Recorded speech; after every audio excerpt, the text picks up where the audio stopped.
Hello साथियों।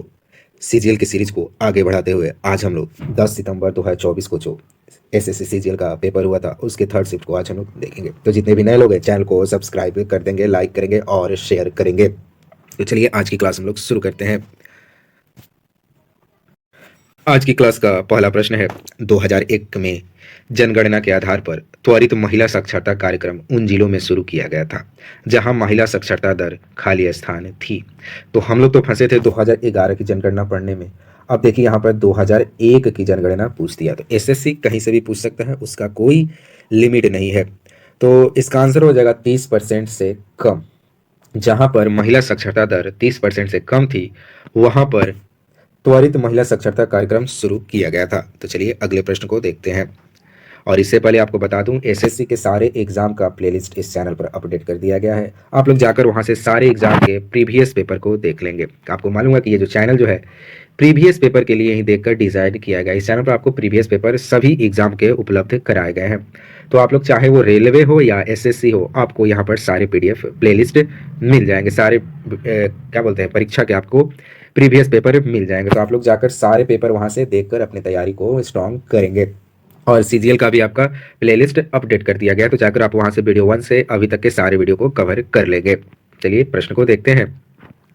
निम्नलिखित में से कौन सी पुस्तक अपने संबंधित लेखक के साथ गलत रूप से युग्मित है? तो आपको बताना है कि इसमें किसका मेल गलत है। तो why I am an atheist, ये भगत सिंह ने लिखा है, बिल्कुल सही है। हिंद स्वराज महात्मा गांधी, ये भी सही है। और ये जो हिंद स्वराज है महात्मा गांधी ने 1909 में लिखा था, तो ये फैक्ट भी आप याद रखेंगे। और गीतांजलि जो है रविन्द्रनाथ टैगोर ने लिखा ही है, तो ये तीनों सही है। बाकी जो डिस्कवरी ऑफ इंडिया जो है ये सुभाष चंद्र बोस द्वारा नहीं लिखी गई है, ये आपका जवाहरलाल नेहरू द्वारा लिखा गया था। तो आप लोग ये फैक्ट याद रखेंगे। अगर आपको वीडियो पसंद आ रहा है तो आप लोग चैनल को जरूर सब्सक्राइब करेंगे। अगला प्रश्न है, भारतीय संविधान की गणतंत्रात्मक विशेषता किस देश के संविधान से ली गई है? तो ये आपकी फ्रांस के संविधान से लिया गया है। तो आप लोग को मालूम होगा कि जितने भी संविधान भारत के संविधान लिखा गया है ना, तो उसमें कुछ ना कुछ कहीं से किसी देश के संविधान से लेकर इसमें ऐड किया गया है। जैसे मूल अधिकार जो है आपका संयुक्त राज्य अमेरिका के संविधान से लिया गया है। संविधान संशोधन जो है दक्षिण अफ्रीका के संविधान से लिया गया। आपातकाल जो है जर्मनी के संविधान से लिया गया है। पंचायती राज जो है रूस के संविधान से लिया गया है। तो ऐसे ही ये जो गणतंत्रात्मक जो विशेषता है ये फ्रांस के संविधान से लिया गया है। तो आप लोग ये सारे फैक्ट याद रखेंगे। अगला प्रश्न है, किसी कोशिका अंगक को छोटे गोलाकार कोशिकांग के रूप में परिभाषित किया गया है जो हाइड्रोजन पेरोक्साइड का उत्पादन करने के लिए ऑक्सीकरण अभिक्रिया से गुजरता है। तो उसे हम पेरीऑक्सोमोस, नाम कैसा है जी, पेरोक्सीसोम्स कहते हैं। तो अगर ये इंग्लिश में रहता है तो आपको पढ़ने में काफ़ी आसानी होती है। बायोलॉजिकल टर्म है, हिंदी में पढ़ने में थोड़ा दिक्कत आता है। तो आप लोग जब एग्जाम होगा तो एक बार इसको इंग्लिश में करके पढ़ लेंगे, नहीं तो आपको गड़बड़ा देगा। अगला प्रश्न है, निम्नलिखित में से वह कौन सा कवि है जिसने 1913 में साहित्य के लिए नोबेल पुरस्कार प्राप्त किया था? तो ये थे हमारे रविंद्रनाथ टैगोर। इन्हें गीतांजलि के लिए 1913 में साहित्य का नोबेल पुरस्कार दिया गया था और ये भारत के तरफ से नोबेल पुरस्कार जीतने वाले पहले व्यक्ति थे। ये फैक्ट याद रखेंगे। अगला प्रश्न है, हिमाचल प्रदेश द्वारा शुरू की गई मुख्यमंत्री सुख आश्रय योजना किस समूह के लोग लाभान्वित होंगे? तो ये जो है अनाथ, दिव्यांग बच्चे, निराश्रित महिलाएं और वरिष्ठ नागरिक इस योजना से लाभान्वित होंगे। इनको इससे प्रॉफिट होगा। योजना का नाम एक बार पढ़ लीजिए, मुख्यमंत्री सुख आश्रय योजना हिमाचल सरकार द्वारा शुरू की गई है। अगला प्रश्न है, निम्नलिखित में से कौन सा तत्व एक उप धातु है? तो सिलिकॉन जो है उप धातु है। तो ये फैक्ट आप लोग याद रखेंगे। अगला प्रश्न है, सांगकेन निम्नलिखित में से किस धर्म के लोगों द्वारा अरुणाचल प्रदेश में मनाए जाने वाला त्योहार है? तो ये त्योहार एसएससी का फेवरेट प्रश्न होता है। किसी भी त्योहार, मेला, जनजाति से प्रश्न एसएससी बहुत बार पूछा है। तो यहाँ पर एक त्योहार है सांगकेन। सबसे पहले आपको याद रखना कि ये अरुणाचल प्रदेश के लोगों द्वारा मनाया जाता है और यह एक बौद्ध धर्म वाला त्योहार है। कौन सा त्योहार है? तो सांगकेन जो है बौद्धिस्ट लोग मनाते हैं। ये बौद्ध धर्म का त्योहार है और ये अरुणाचल प्रदेश में मनाया जाता है। ये फैक्ट आप लोग याद रखेंगे।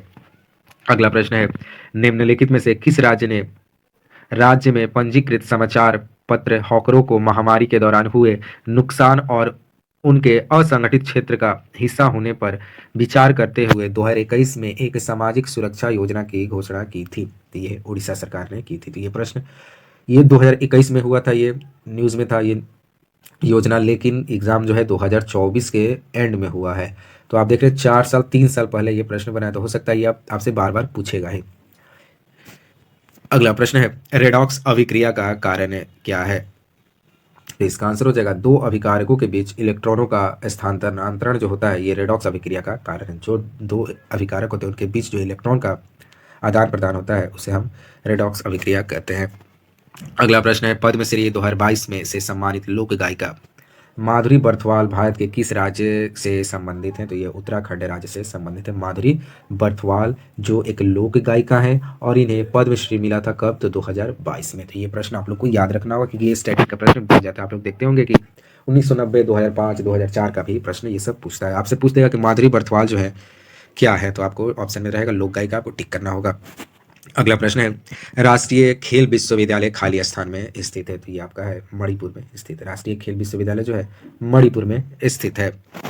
अगला प्रश्न है, निम्नलिखित में से किस राज्य में भौगोलिक परिस्थितियों के कारण रेल परिवहन का विकास कम हुआ है? तो सिक्किम जो है, यहाँ पर पहाड़ी क्षेत्र पाए जाते हैं, इसलिए यहाँ पर रेल विकास नहीं हुआ है। यहाँ पर रेलवे लाइन नहीं पाई जाती है सिक्किम में। अगला प्रश्न है, निम्नलिखित में से कौन सा विकल्प केंद्र सरकार का विधायी अंग है? तो संसद जो है केंद्र सरकार का विधायी अंग है। ये याद रखेंगे कि विधायी अंग कौन सा है, तो संसद है। अगला प्रश्न है, निम्नलिखित में से किस राजवंश के रुद्रसेन द्वितीय ने गुप्त राजवंश के चंद्रगुप्त द्वितीय की बेटी प्रभावती गुप्ता से विवाह किया था? तो ये था वकाटक। ये प्रश्न जो था ना कि चंद्रगुप्त द्वितीय की बेटी का नाम क्या था, तो ये आपका एग्जाम में पूछा गया था। कौन सा एग्जाम था? कल ही मैंने कराया था। कल मैंने एनटीपीसी और एमटीएस का पेपर कराया था। एनटीपीसी का 2 पेपर कराया, 19 जनवरी 2021 का, और एक करवाया था मैंने एमटीएस का पेपर। ये तीनों पेपर में आपको ये प्रश्न देखने को मिलेगा कि चंद्रगुप्त द्वितीय की बेटी का क्या नाम था। तो ऑप्शन में था प्रभावती गुप्ता, वो उसका आंसर हुआ था। तो आप लोग देख रहे हैं कि प्रश्न वही रह रहे हैं, बस एग्जाम बदल जा रहे हैं। प्रश्न वही रह रहे हैं, दूसरे एग्जाम में डाल दिया जा रहा है। तो आप लोग से मैं बार बार कहता हूँ कि प्रीवियस पेपर पर एकदम पकड़ बनाइए, सारा रट जाइए प्रीवियस पेपर। अगर भाग ही अच्छा नहीं रहेगा तो कुछ नहीं होगा। अगर आप मेहनत ही नहीं करेंगे तो दूसरे को आप ब्लेम नहीं कर पाएंगे कि पेपर ऐसा बना। अगर आप प्रीवियस पेपर पर पकड़ है, वहाँ जाएंगे तो आप आसानी से एग्जाम के सारे जीके को कवर कर। मानते हैं कि 5 से 7 प्रश्न नया डाला जाएगा, लेकिन 18 से 19 प्रश्न तो आप बना पाएंगे ना। और 18 से 19 जीके में कोई बनाता है? नहीं बनाता। आप बनाएंगे, मेरिट आपका बन जाएगा। और आपका अगर उस दिन होगा तो आप 2500 के 25 मार्कर आ जाएंगे। तो इसलिए आप लोग प्रीवियस पेपर बनाइए, याद कीजिए उसको, रटिए।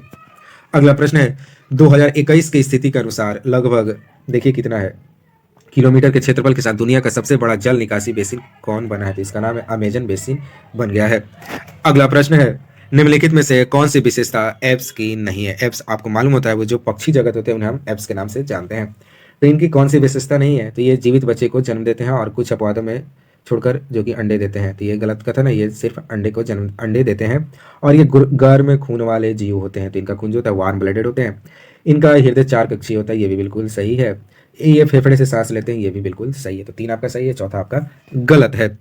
तो ये भी प्रश्न बना था कि जो ये मछली होती है ये कैसी ब्लडेड होती है, कोल्ड होती है कि वार्म? तो वहाँ से आपका कोल्ड ब्लडेड हो जाएगा। और ये जो एप्स वाला ये भी प्रश्न आपका रिपीटेड है। तो आप लोग को मैं बार बार बता रहा हूँ कि प्रीवियस पेपर पर पकड़ बनाइए।